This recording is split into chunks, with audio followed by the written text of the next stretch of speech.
Boa noite, seja bem-vindo a mais uma edição do Telenotícias, edição da noite do dia 23 de abril. Vamos olhar para as notas que marcam a atualidade nacional.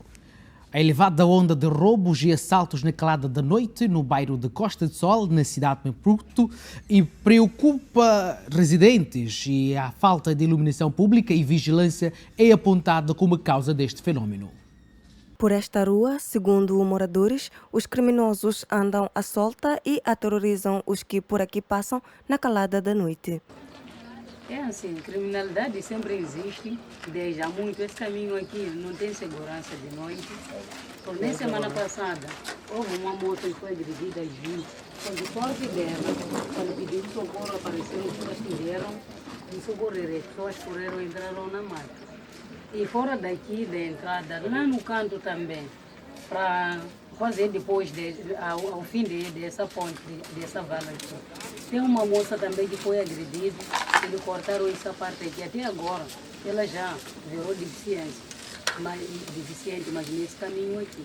Mas aqui tem uma esquadra em que... Nada, aqui esquadra não há. Não temos nenhuma esquadra, só temos polícia para entrar casa a casa, ver se vendem cerveja ou não. Sim. Mas polícia para vir fazer patrulha e guarnecer as vossas vidas, não? Ainda não vi, mas para cerveja existe. Ela tem uma senhora.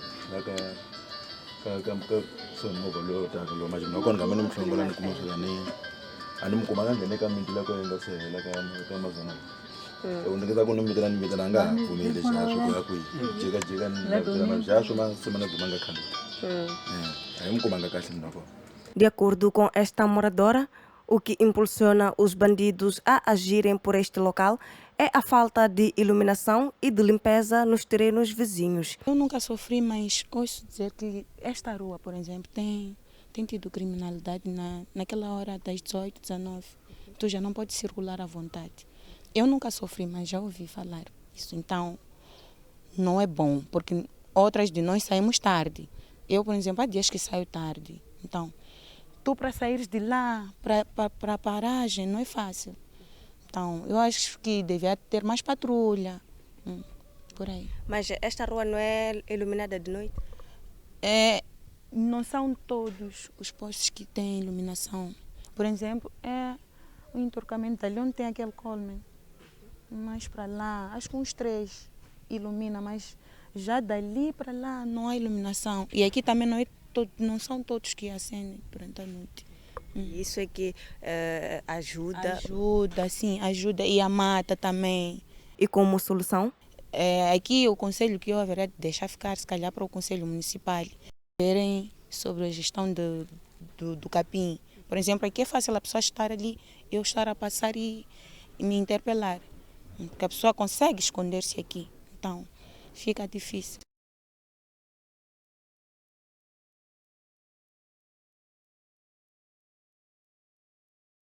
Situação que preocupa cidadãos da Costa do Sol. A Covid-19 agudizou ou aumentou a situação de violência contra a mulher e casamentos prematuros, seja em Moçambique ou em Malawi. As que assim defendem são as primeiras damas dos dois países, Isaura Nhusi e Mônica Chaguara. As igrejas têm um papel de educar as pessoas de acordo com as primeiras damas. A violência contra a mulher e criança é um mal que transcende fronteiras. Por isso, buscando estratégias e partilhando experiências de vivências e políticas, homens e mulheres religiosos de Moçambique e de Malawi juntaram as suas vozes para dizer basta à violência doméstica. Entre as ações realizadas, inclui-se a aprovação de instrumentos jurídicos sobre matérias como a Lei de Combate à Violência Doméstica praticada contra a mulher e Lei de Combate às Uniões Prematuras, disse primeira-dama de Moçambique durante o seu discurso. Apesar da existência desses instrumentos ilegais, Isaura Nhusi reconheceu ainda haver violência contra a mulher e o fato agudizou-se devido à pandemia da Covid-19 por conta do confinamento a que as mulheres e crianças, na sua maioria, estavam sujeitas. Por isso, apelou para maior envolvimento das confissões religiosas. A religião é um veículo para a formação técnica e de amor.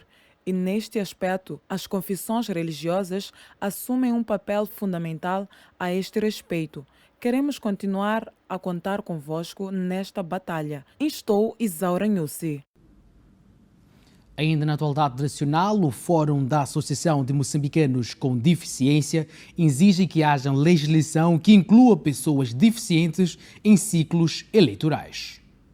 Como resultado de um trabalho que consistiu na monitoria da participação e inclusão das pessoas com deficiência no último ciclo eleitoral, o FAMOD exige que a legislação seja revista, visto que no momento de votação este grupo passa por constrangimentos. Por exemplo, para as pessoas com deficiência visual, tem que ser acompanhados por alguém e aí quebra-se o voto de sigilo profissional. Aquilo que se diz, o voto é secreto. As mensagens que são divulgadas pelos partidos políticos não têm a componente da língua de sinais. Significa que há uma certa camada, que é deixada para trás. Os lugares de votação às vezes estão no primeiro andar e não permite que as pessoas com deficiência possam ir nesses lugares. Então, ao invés de ter essa vontade de ir votar, prefere ficar em casa porque se sentem excluídas. Então, nós recomendamos neste relatório que é preciso remover todas as barreiras de atitudes, as barreiras físicas e, juntamente com as pessoas com deficiência, envolver na própria planificação, capacitação e em todo o processo para garantir que as pessoas com deficiência não sejam deixadas para trás. Para o presidente FAMOD, as políticas que regem os direitos das pessoas com deficiência devem ser atualizadas. As pessoas com deficiência psicossocial são proibidos de votar. A questão da priorização, a questão de acessibilidade em respeito ao Decreto 53/2008, que regula que todos os edifícios públicos devem ser acessíveis. E todos os lugares onde vão se montar as cabines de voto, é preciso que se observe primeiro a questão da acessibilidade e olhar as diferentes tipologias de deficiência, como é que possam ser envolvidos e inclusos para que elas não se sintam discriminadas e que não consigam participar no processo de votação. Os partidos políticos muito mais prometem tanto, mas as pessoas com deficiência auditiva não ouvem o que eles estão a prometer e como é que vão garantir que aquilo que eles prometeram, as pessoas com deficiência estão a exigir de verdade. O evento decorreu por ocasião do lançamento do relatório de pesquisa sobre a participação política de pessoas com deficiência em Moçambique, financiado pela Embaixada da Noruega, representante residente do PNUD e representante do Ministério do Gênero e Criança. Carne é comercializada em condições inadequadas. Isto gera atentado à saúde pública no mercado de Espamanina, na cidade de Maputo. Um atentado à saúde pública. É um mercado que, pelo seu estado, está mais para o informal, devido à sua imagem que não é nada agradável, para além do cheiro forte do produto estragado. Para melhor esclarecimento sobre o caso, tentamos falar com uma das comerciantes do produto, mas a resposta foi: Mãe, como é que tem sido vender aqui?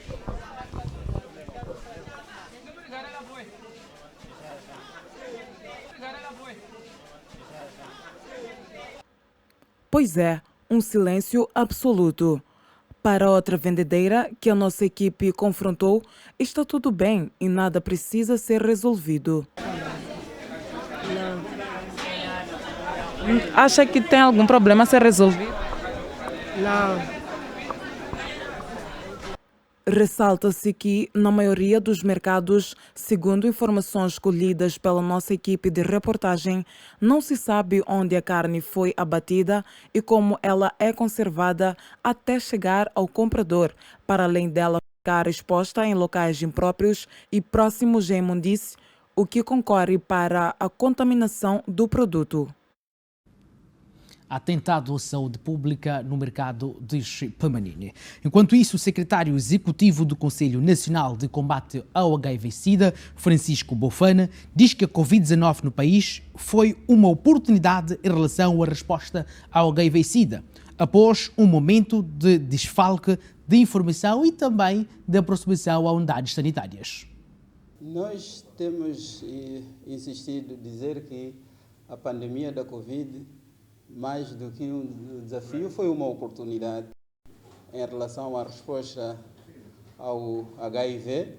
Claramente, no início da pandemia, nós tivemos desafios relacionados às medidas de restrição que foram tomadas na altura, impediram, até certa medida, o acesso a alguns serviços. Foi durante 2-3 meses, mas felizmente, aí por volta de agosto, setembro de 2020, nós elaboramos um plano que seria um plano para assegurar de que não houvesse interrupção a nível dos serviços. E esse plano foi implementado com sucesso, dali que nós temos dito, com alguma insistência, de que também a pandemia da Covid e as medidas de contenção e controlo vieram ajudar a acelerar parte daquilo que nós temos estado a fazer. E aqui posso dizer especificamente no que diz respeito ao acesso ao tratamento, em particular aquilo que nós chamamos de modelos diferenciados de serviço. Bofana dá um exemplo mais notório que foi o acesso aos medicamentos para 3 e 6 meses. O mais notável nesta área é o acesso ao tratamento para 3 e 6 meses. Vocês sabem, no início nós tínhamos muita gente que tinha que ir mensalmente às unidades sanitárias para ir buscar os medicamentos, mas devido à pandemia, como forma de evitar que essas pessoas fossem de forma frequente à unidade sanitária, começamos a pôr mais indivíduos a receber medicamentos para 3 meses e mais indivíduos também a receber medicamentos para 6 meses. Neste momento, nós temos cerca de 80% dos pacientes que estão a receber os medicamentos para o tratamento do HIV em regimes para 3 meses ou 6 meses. O secretário executivo do CNCS fala igualmente da área que mais foi afetada no início da atuação da pandemia da Covid-19, a do aconselhamento e testagem. Agora, em relação a, por exemplo, uma das áreas que teve no início, que sofreu bastante, foi a área do aconselhamento e testagem. Claramente, o aconselhamento e testagem é uma atividade que temos que ter os indivíduos, o que beneficia do serviço e quem presta serviço frente a frente, que é para providenciar a informação para que a pessoa possa decidir bem informada que tem que fazer o teste e que também tenha um entendimento sobre as consequências tanto de um teste positivo como de um teste negativo.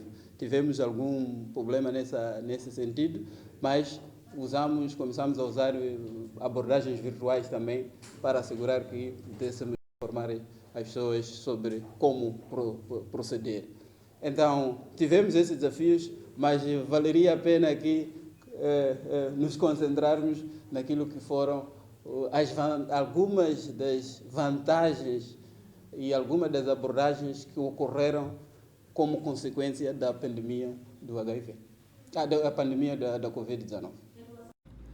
O Ministério da Justiça e Assuntos Constitucionais e Religiosos tenciona acabar com as igrejas ocultas no país, isto com a aprovação do Conselho de Ministros e também a revisão da lei, assim que se diz, religiosa e de culto. Moçambique assiste a cada dia que passa o surgimento de igrejas e seitas religiosas com finalidades pouco claras, funcionando algumas delas ilegalmente. Para frear o mal, o Ministério da Justiça e Assuntos Constitucionais e Religiosos quer acabar com as igrejas clandestinas no país e, para tal, o Conselho de Ministros já aprovou a proposta de lei de liberdade religiosa e de culto. Entendemos que é um instrumento necessário e só peca por chegar tarde. Este vem dizer quais são os procedimentos para que se criem as confissões religiosas, onde elas devem operar e quem deve dirigi-las, e quais são os requisitos para dirigir uma igreja.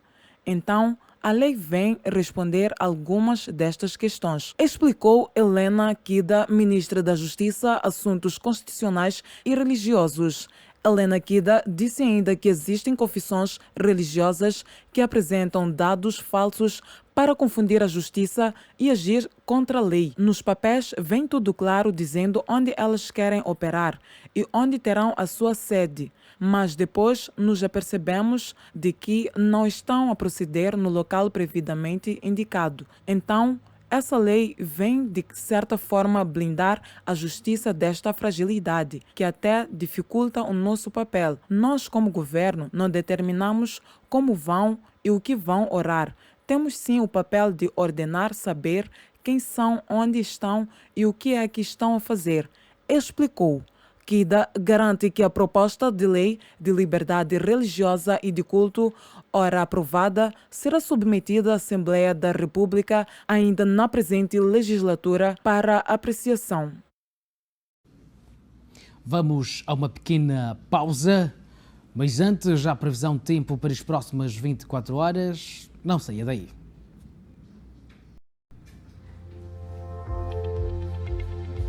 Na região sul do país, Maputo contará com uma máxima de 26, mínima de 18, Xai-Xai 27, 18 de mínima, Inhambane com 27 de máxima e 22 de mínima. Na região centro do país, Beira contará com uma máxima de 27, 24 de mínima, e Chimoio com 25 de máxima e 17 de mínima.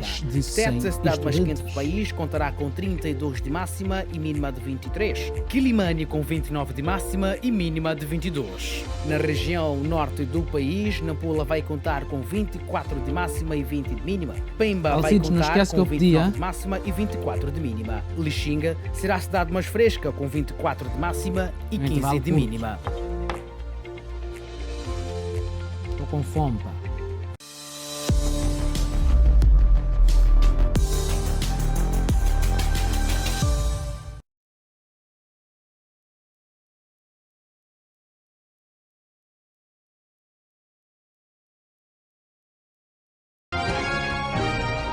As tardes do sábado trazem uma nova forma de poder debater o mundo.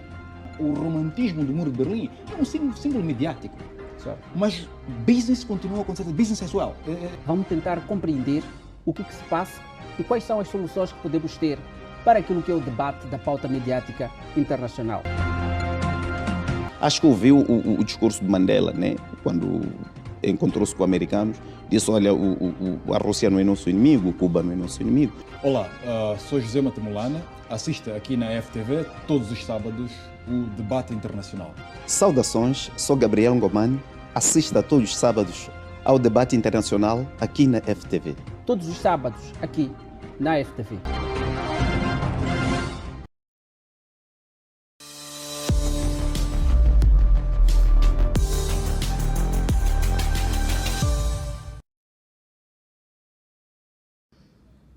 Estamos de volta para a segunda e última parte do Telenotícias, a edição de sábado. E vamos continuar vendo aquele que marca a atualidade nacional e vamos à cidade da Beira, onde a Universidade Jean Piaget, em Sofala, graduou cerca de 100 estudantes.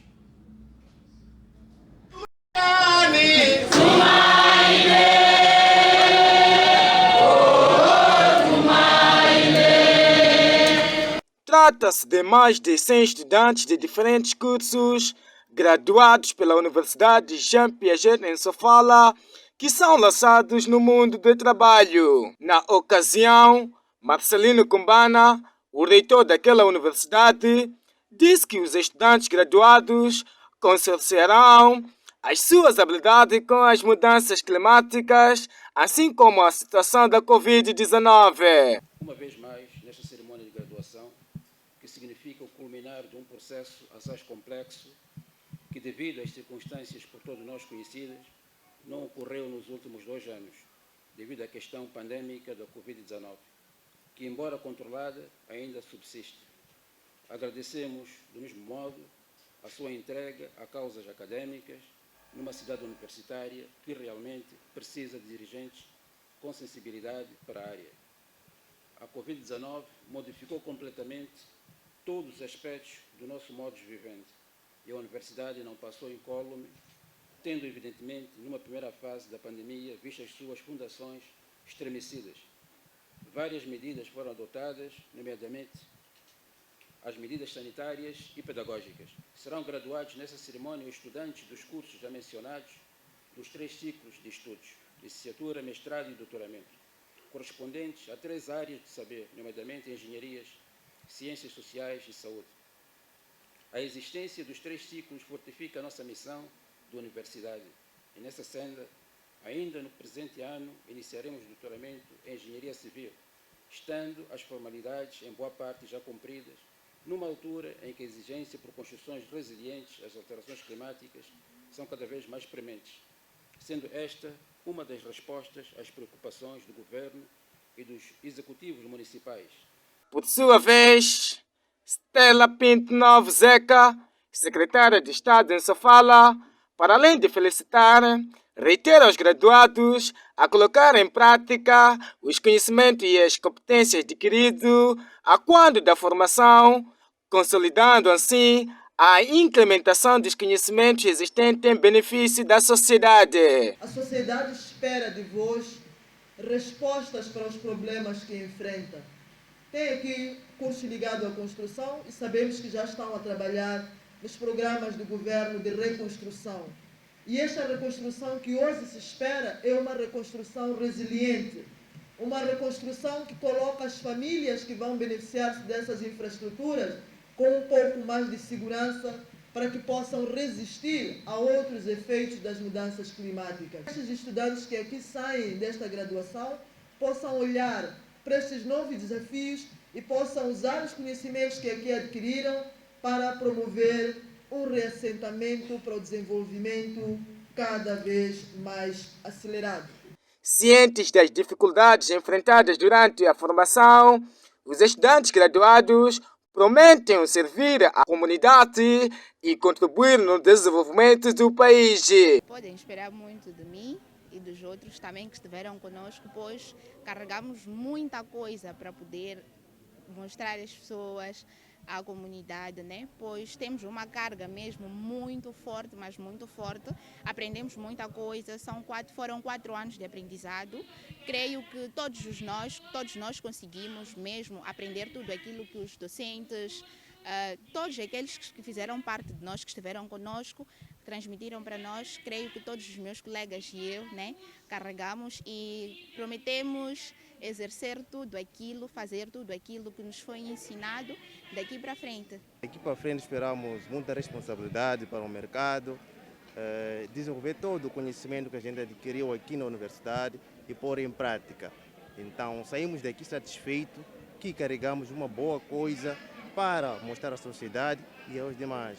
Queremos com esse conhecimento desenvolver o nosso Moçambique e aos demais que vão nos seguindo. Refira-se que essa é a 12ª vez que a Universidade Jean Piaget em Sofala lança os estudantes ao mercado de emprego.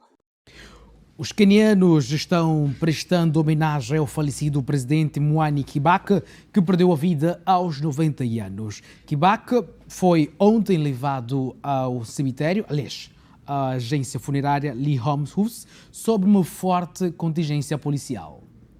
Os quenianos estão prestando homenagem ao falecido presidente Mwai Kibaki, que morreu ontem aos 90 anos.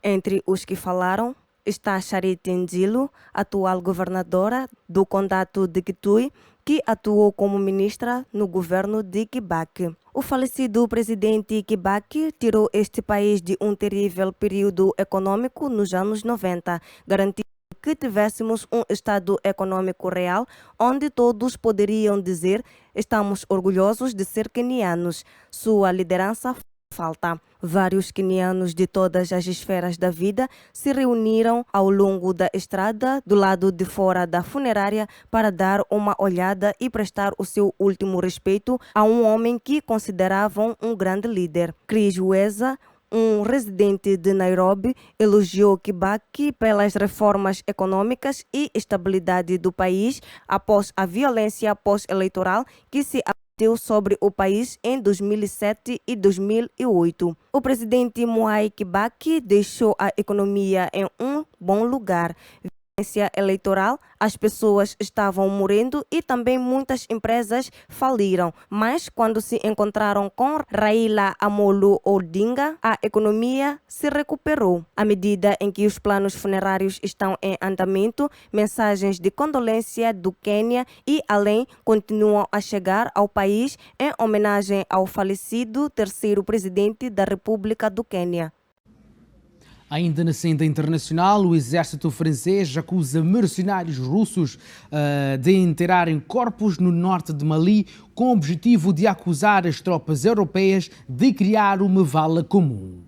Como prova, a defesa francesa divulgou imagens aéreas filmadas perto da base de Gossi, em que diz ser possível ver soldados caucasianos a cobrirem cadáveres com areia. A divulgação do vídeo surge após alguém no Twitter que apresenta como Dia Diarra, se descreve como um ex-soldado e patriota do Mali, ter acusado a plataforma digital às tropas francesas pelo encobrimento dos cadáveres. O Estado-Maior das Forças Armadas da França disse alvo de um ataque de informação, alega ainda que o perfil em causa é falso e foi muito provavelmente criado pelo grupo Wagner, uma organização paramilitar privada de origem russa, também conhecida como o Exército Particular de Putin. O exército francês afirma que a comparação das fotografias publicadas no Twitter com as imagens recolhidas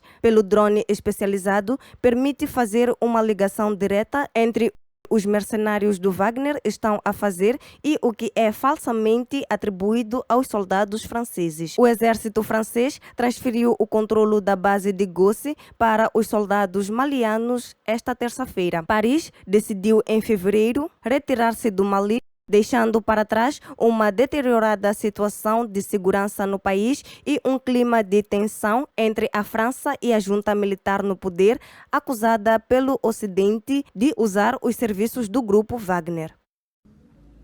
Agora olhamos para a República Democrática do Congo, onde o salário mínimo dos funcionários públicos terá um aumento de cerca de 30% a partir do mês em curso, segundo o anúncio feito pelo vice-primeiro-ministro Jean-Pierre Yehou.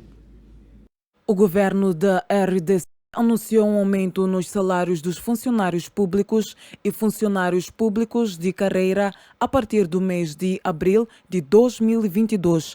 O aumento de 30% foi tornado público por Jean-Pierre Liao, vice-primeiro-ministro responsável pela função pública. De acordo com Liao, o governo e o sindicato do serviço público concordaram com um aumento progressivo que incluirá militares e policiais. Outro aumento de 45% está previsto para o terceiro trimestre deste ano. O aumento salarial é resposta do governo congolês ao clamor público e às demandas recorrentes dos funcionários públicos sobre o alto custo das necessidades básicas que afetam seu padrão de vida. Um pão que era vendido por 200 francos congoleses há alguns dias agora custa mais que o dobro. Mas para realizar o aumento salarial com sucesso, o governo congolês espera recuperar o dinheiro arrecadado indevidamente pelos agentes conhecidos como acumuladores que estão em várias folhas de pagamento nos diversos ministérios da administração pública. Uma parte dos funcionários públicos continua a ser um calcanhar de Aquiles no movimento do governo e está pedindo grandes reformas e uma limpeza de administração pública, incluindo a saída de cerca de 350 mil pessoas elegíveis para aposentadoria. Olhamos agora para o desporto. Há poucos dias após o sorteio dos grupos de qualificação rumo ao CAN Costa de Marfim 2023, o Estádio Nacional de Zimpeto continua apresentando péssimas condições, o que pode ditar que, mais uma vez, a Seleção Nacional dos Mambas não jogue no país. Não faz muito tempo que o Estádio do Zimpeto foi reprovado pela CAF por não apresentar condições adequadas para realizações de jogos internacionais. o que obrigou a seleção de todos nós a jogar fora de casa e sem o seu público. As consequências já conhecemos: derrotas e empates. O quintal, ou melhor, o recinto do maior estado criado após a independência, que no passado recente teve até as cabines como salão de beleza, hoje em dia serve de atalho para chapeiros e peões. O lixo no exterior faz esquecer a beleza que fora a organização e cuidados dos Jogos Africanos que tiveram lugar naquele lugar em 2011. Enquanto o exterior está aquém do desejado, o relevado ganha beleza que um dia pairou em glórias do Estado Nacional de Zimpeto. Oxalá que todo Zimpeto fique em ordem para voltar a contar com os adeptos que amam o futebol da seleção de todos nós. Salão ao campo de futebol, falamos sim do nosso grande Zimpeto, em condições aquém do desejado. Vamos agora olhar para o estado do câmbio, voltamos já.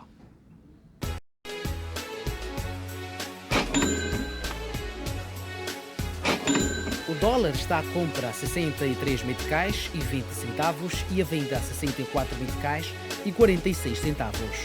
O rand está à compra a 4 meticais e 6 centavos e a venda a 4 meticais e 14 centavos. O euro está à compra a 68 meticais e 38 centavos e a venda a 69 meticais e 75 centavos. A libra está à compra a 81 meticais e 40 centavos e a venda a 83 meticais e 2 centavos.